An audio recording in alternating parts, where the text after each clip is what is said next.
Welcome back to Wizard Supercoach. First time this year, I think, that I'm getting a trade video out, so that's nice. Pretty disappointing result tonight if you're a Crom supporter. It was pretty hard to watch in the second half. 5-day turnaround probably doesn't help. I don't know how that even happens in a professional sport, but, whatever. I guess it happens in soccer and basketball and stuff like that, but their games aren't as long. They're not as physical and all that, but... yeah, disappointing. And there was quite a few disappointing Supercoach scores in there as well. Always a good way to ruin a weekend. You have the Thursday night game and a few spud scores in there. So, yeah, it kind of makes it hard to have enthusiasm for the rest. But we'll push on because we've got no choice. So, I'll review that game after this. But first off, I'll just go through my trades. Pretty straightforward. So, at this point, I've just gone O'Driscoll out and bought in Bice. I think he's still got money to make and he'll score pretty well, judging by Cox saying that, some players have that license and Bice is one of them. So that's big. I think he'll be good. So most likely he's going to replace Dawson's score here. So the other one I've bought in is Dunkley. So Callahan's out. Now, Callahan was bought in as a stepping stone, but he's about to lose a heap of money. I can't see him achieving his break even if he's not tagged this week. So he has to go. He hasn't served his purpose, unfortunately, but that's okay because, Chera and Oliver, they did as similar price players. I mean, they have. So, yeah, that's not too bad. I guess 2 out of 3 is not too bad. But yeah, the reason I've gone Dunkley, there's obviously cheaper options and stuff, but I would say Dunkley is the only one right now that I have full confidence in. So he's got the Norwood game this week. We know he likes small ovals, so there's also that. But long term, I think he's just really consistent. He's not going to get tagged.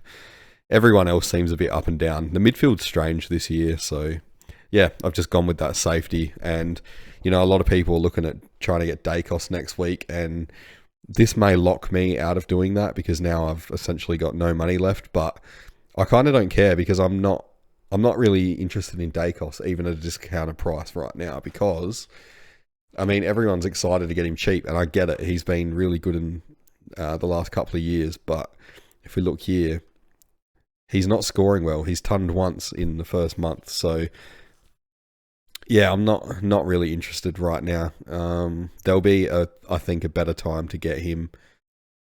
But yeah, I don't think it's now. So I'm not too worried about that. I'd rather just set up and, if I lose a week of upgrading, then so be it. But yeah, I think the team's all right. So the prices are going up. That's what matters. We got Nevitt back this week, Lindsay back. There's going to be money, so I can still make something happen. It's fine. Yeah, so Nevitt as well. I went the emergency on him, even though he wasn't the sub in the end, and this is why because if he scored something like this, as long as Lindsay isn't the sub, might as well just back Moraes in to outscore Nevitt here. If he doesn't, he'll probably only miss out by a couple of points or something. I don't care, but yeah, there is a bit of a problem here, I guess. Camporiali, he's my only loophole. So looking at this, what have I got here?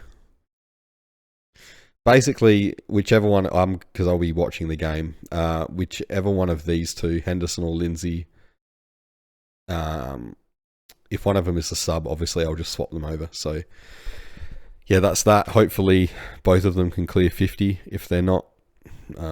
But yeah, that's the plan. And then this is a bit of a problem here, knowing who to field out of Reed, Pryor, and Traynor. I've had a bit of a think about it. I've gone with the logic that Reed scored pretty well on Port because Port lack quality tall forwards, and so do Melbourne. So I think Reed should do all right. I know Traynor had a pretty good week last week, but yeah, Fremantle I think is going to be a tough ask there.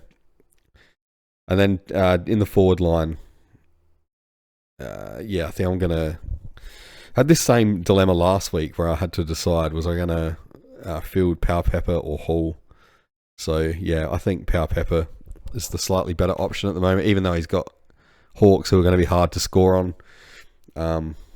yeah, just got to run with it. Hopefully they're not too far apart in any case. So in terms of captains, I've gone TDK with the Vice. Luckily, Pitto is not in the team. And yeah, failing that, it will be Dunkley. So as I said, Dunkley on the small ground. They don't come any smaller than Norwood. He should feast, hopefully. Just looking here as well. Popular trade-ins, so not too popular, but 3.6% that traded into Liga. You'd be kicking yourself after tonight. What's he put in? Pretty low one, a 63. So I mean that hurts as much as the Dawson one. But yeah, that stood out to me. So yeah, I'll go through the game now. Very frustrating, as I said. The 5-day turnaround doesn't help whatsoever. But yeah, the Crom were bloody frustrating. Yeah, many things went wrong in this game. Miller a 109. So anyone that picked him, he's done quite well lately. What did he get last week? I think he put up like an 80 or something. Yeah, he's probably making good money. So 284 now. So he's made 30k. Break even at 59. Yeah, so he probably won't make too much money this week. We probably hit the 300,000 mark, but he's going to have a low break even now. Yeah, what's he been scoring? I know he was good last week. 73 and 86. Yeah. This 39 though, so you got to wait for that to roll out his system. Pretty erratic scoring though, like one good one bad one. Yeah.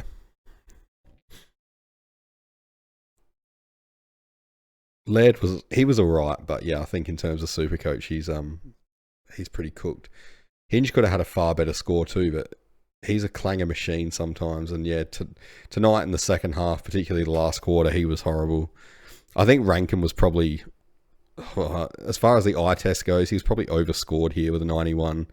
Like I know he had the 25 and the 2, but yeah, look, again, clanger machine, couldn't hit a target. He didn't look like he could run properly. I don't think he even should have played, but I'm no expert. He just didn't look right.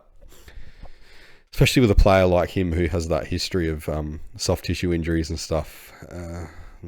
Maybe they know something that we don't. Well, obviously they do. Peatling in 85, he was alright. Yeah, all the usual players were down. Crouch as well. He's going to fall down in price a lot, so I'd keep an eye on him because he will come back into form. Apparently he's carrying a bit of a groin issue at the moment, or a hip issue, something like that. Now this one really hurt. Thilthorpe, obviously he's my pod and he's been outstanding for the first month, but this is the problem with pods, right? So this 65, I have to cop that all on my own. Or there's one other Supercoach that I know of that has Thilthorpe. But yeah, it's rough when this happens. He seemed to score quite well when he was in the ruck, and to be honest, if I was Nix, I would have just left him there because Rob was getting absolutely towed up. And usually I'm quite a defender of Rob because he's quite restrictive and stuff, even though he doesn't really punish the opposition or anything. But tonight he made Stanley look just about all Australian level, and we know he's not. So I think it's time Rob had a break and McAndrew got a run, frankly. But yeah, the Thilthorpe one hurt, and it was frustrating too because I know he gave away that early 50, which, God, again, like, stupid umpiring decision. They never pay that one. They haven't been paying it all year, and then, of course, they pay that one there. It was happening all game and never got paid. But my problem with the Supercoach algorithm or whatever it is it feels like they just get punished continually for the rest of the game just for that. So, like, there was one point there, Thilthorpe was on 60, and he led up and he took a mark, and I think it was contested, or it might have been, and then he kicked fairly long, and the Crom player dropped the ball. Thilthorpe received 1 point for that whole play, which was bullshit. Like, if that was Marich or someone, they probably would have got 8 points at least. So, I don't know. Yeah, it's a real head scratcher sometimes, this game, but yeah, when it's going against you, it's all going against you. Saligo with the 63, as I said. Dawson with a 60. He had a shocker, and again, I know they're fatigued. It's a 5 day turnaround, but he just blazes away for goal, and he kicked the 3 points. Like, lower the eyes here. 38% disposal efficiency is horrendous. He just tries to break tackles and stuff. Like, oh, I don't know. I don't think he's a midfielder. I still maintain that he's best off the halfback, but yeah, I don't know. Just really frustrating there. His kicking in the last 18 months has just completely gone down the toilet. So I don't know what's going on. Yeah, nice to see Taylor get a game though, and he looked pretty good once he came on. Yeah, Draper, I don't think he's a pick. He's just not, doesn't accumulate at all. He's going to be good, clearly, but yeah, he's got to work it out, and I don't know, it doesn't look like it's going to happen real soon. Holmes was a pain in the ass as a Crom supporter, but yeah, really good game by him. What I don't get is Geelong's midfield is fairly weak. It'd be one of the weakest, and they just destroyed the Crom tonight. Like, we couldn't buy a clearance. I think it was about halfway through the last quarter or something before they even got their first clearance of that quarter. So, yeah, completely beaten up around the contest. And I don't think that really comes down to the 5 day turnaround. I mean, Geelong won the first 4 clearances of the game. I don't know what it's from. They were just way off the pace. It looked like they were all looking at each other waiting for someone to make it happen, and no one did. But yeah, I'll try not to be too biased. I'm just frustrated with that game and the AFL and stuff. But yeah, Holmes was huge. You'd be happy if you owned him. Bailey Smith at 126. Yeah, it's what we'd expect. To be honest, he's way exceeding expectations.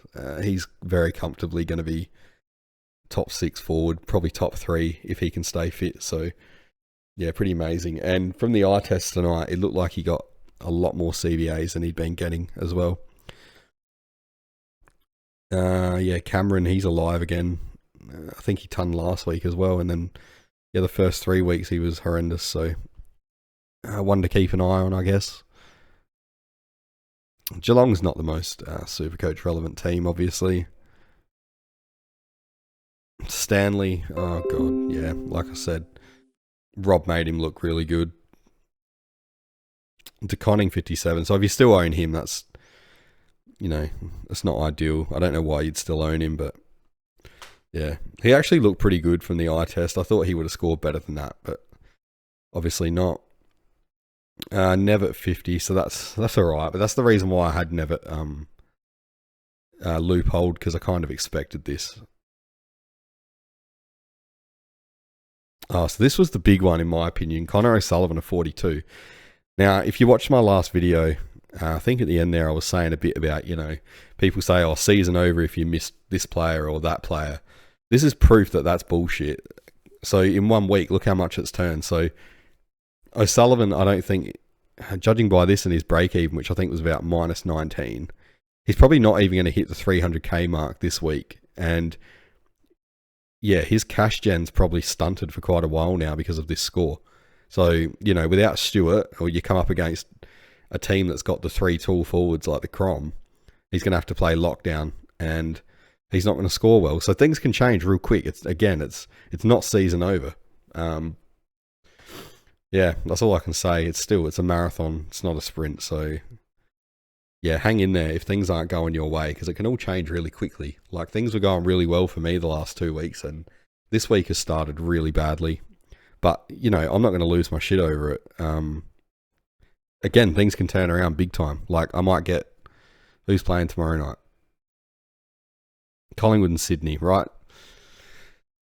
Who knows? Roberts and Darcy Cameron may go nuts. Now, Cameron's another one of my pods, so if he goes good, like, especially with the ruck carnage going on, it could be huge. I don't think he will against Grundy, but, it might happen. That's what I'm saying, is you just never know. So, yeah, for all of you people out there that got told you missed the O'Sullivan pickup, and yeah, he's already made cash and stuff, but this isn't going to end your season. Like, there you go. So, yeah, I'm pretty strong on that kind of stuff. It's 4 weeks in, for God's sake. But, yeah, that's it. It's the trades for the week, and that was the first game, unfortunately. But yeah, let me know in the comments what trades you made and stuff. let me know how your team's going, all that. How'd you fare from tonight's absolute carnage in terms of Supercoach, except for the Holmes owners, and everyone's got Bailey Smith, so who cares about that? But yeah, I'm still pretty happy with how my team's going. Like, I've used 10 trades now, which isn't as much as some, but only the 2 boosts. Yeah.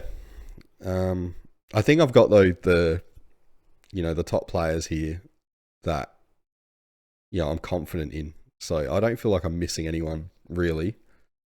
Even Rankin, like I'm not sold. I didn't pick him to begin with because of his soft tissue injuries and stuff like that.